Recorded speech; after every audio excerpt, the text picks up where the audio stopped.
stabbed me in the back. And the thing is, it just wasn't deep enough. Can you believe that some people were actually mad about that clip because they didn't think Rhea Ripley should have insinuated that Dominik Mysterio has a small penis? It's not right. Rhea said that about Dom. The problem is, if you do make a big song and dance about this, as this particular dude did, it just makes it sound like you have a small penis, because do you not remember what Shakespeare said? Doth does protest too much, or something like that. I mean, if I all of a sudden shout in the middle of the video, it doesn't matter, he has a tiny dong, you're going to go into those comments and say, Simon has a tiny dong. There's also a storyline within a TV show where somebody did cheat on somebody else, so it does make sense. And hey, look, even if you do have a small groinal region, doesn't matter, it's not your fault. Just make sure you work with what you got. And up next, Penta does not want to leave AEW. Maybe. No more gossip. Mai presentis AEW. Okay, then maybe he does, but I think the man is just tired of speculation running wild on the internet, as he and his brother Phoenix do decide what to do when their contracts come due. I always do find it a bit mad when these conversations come up and people get genuinely angry, because again, if we do break it right down, like D-Generation X were doing in the late 90s, it's just some human beings in an industry deciding other companies they may want to work within in said industry. I get being sad if you're an AEW guy and all of a sudden some of your favorites are about to leave, but you ain't gonna get mad at Steve for leaving McDonald's and going to Burger King, so can everybody just be nice to Steve? Steve is having a hard time. Or just be like Dominik Mysterio. He is not letting Steve off the hook. Not Steve, Logan Paul. For some reason we have, Japan? Well, You've never been? Can you go? Go to Japan. I didn't know if you were like, shadow banned or something. Now, in case you don't know, I shall try and catch you up to speed, but yes, this was a reference to a few years ago when Logan Paul went to Japan and the so-called suicide forest and decided to film content in there.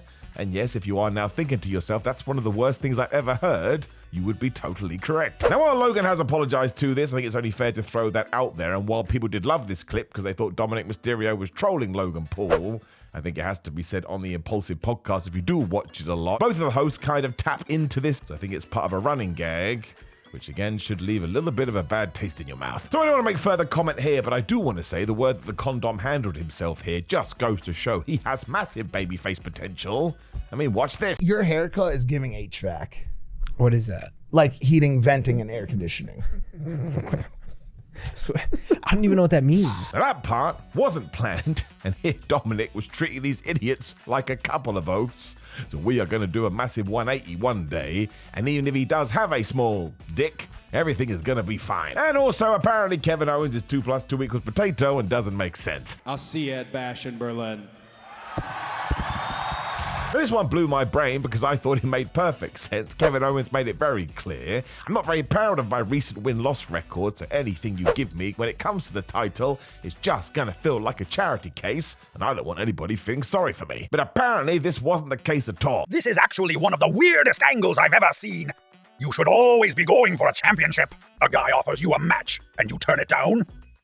That is, makes no sense. Now I will point out that I'm a big fan of the Wrestling Observer, but this one did kind of screw up my brain, because I watched the SmackDown television show and I was like, oh, it's a nice angle and something different and I can understand it, but apparently I was totally incorrect. I understand if somebody says they don't think it's good, but not making sense doesn't compute with me. It's like if somebody came to me right now and said, Simon, why don't you just wear a wig? I know it comes from a good place, but also, fuck. We do have extra sad news as well, because John Cena was asked about his upcoming retirement. And now we do have a little bit more information about the dates. I also want to be present for that time. That's a culmination of a 23-year career, and WWE was kind enough to agree that, yeah, this would be a good idea. Let's do 36 dates all in next year. But yes, Cena will be back in 2025 and has said he will do around about 36 appearances. And given that we know that we have 12 months in a year, that basically means 3 shows a month. And actually, when you throw that in the appearance canon, I think that's a decent number. Hell, when we get to his last match, he may even be victorious or get beaten by, I don't know, Omos. I mean, you do never know, and on that note, I regret saying it because I like Omos. Actually, sometimes before I do get to sleep, I do wonder where he has gone. I miss that big man. That guy did take on Bobby Lashley at WrestleMania, however, and he was also in the news this week. I had a connection with Vince. Vince understood me. Mm-hmm. Vince was big on like this show. He looked at people that were stars, and he saw that in me. I haven't really had too much connection with Hunter. Hunter has his guys.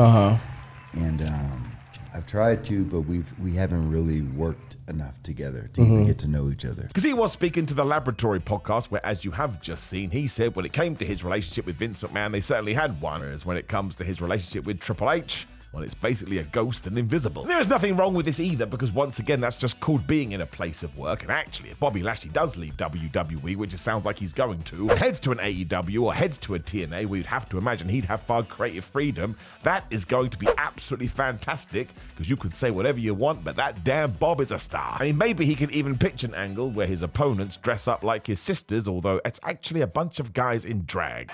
Now the fun and games are over, and now look at this! Bobby's sisters are beating the crap out of him. What the hell even is WWE? In recruitment news as well, it does sound like AEW is about to pick up Ricochet, as well as Michael Oku and Amira, who are a couple of UK independent talents. And I think all of this is swell. This all came from Fightful Select, who also had it confirmed that Tommy Billington has recently been signed with AEW.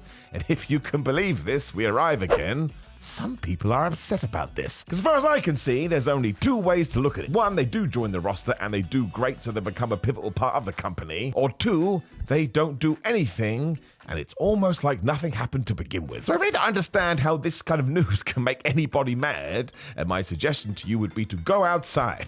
That's right. Leave your door, go outside, and maybe smell some grass. We shall end with AEW as well, because apparently they could be having a huge week, because Tony Khan did confirm that maybe the biggest announcement in the company history is on the cusp, and surely this has to pertain to the TV rights deal. He's right as well, because this is massive, and if all the numbers and figures being thrown out there are true, then in many ways All Elite Wrestling could become the second biggest wrestling company ever. Now, I did love WCW, but let's be honest, if we are using their timeline and we're comparing it to AEW, it means you're going to turn on Dynamite soon and see Judy Bagwell hanging from a forklift. Now, so far that hasn't happened, and if they do go out there and get millions and millions of pounds on a deal and last another 5 years, that will make them a 10-year company.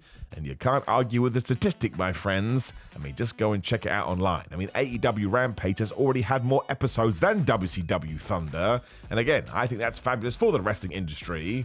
But it's not so great for me, because one day I'm most definitely going to be dead. Where does the time go? Now, people like to pretend they're offended by this, but they're actually not. And if you are actually someone who thinks it's a terrible thing that a brand new wrestling company is about to get even bigger, then you are totally mad, because when it comes to the wrestlers, as we've already talked about today, they have more opportunities all over the place, and ultimately that means they're going to make more money. So why wouldn't you support that? Very sadly, there's only one answer, and that is because you're a weird, weird human being. And do you want to be a weird, weird human being? I don't think that you do. Now, of course, please do like the video, share the video, and subscribe. Get the bell ding ding to be part of the notification crew. And bam, click the video on the screen to continue on your Simon Miller Stupid Wrestling YouTube journey. You can also go to GorillaMind.com/Simon and use the code Simon to get 10% off. Train at home with the GoGo Fitness and use the code Simon20 to get 20% off. Otherwise, it's Patreon.com/Simon316, Simon316 on all social media, Simon J. Miller on TikTok, Simon Miller on Cameo for personalized videos or pro wrestling tees for t-shirts. Otherwise, I appreciate you, my friends. Go and roast an idiot today, and I'll see you soon.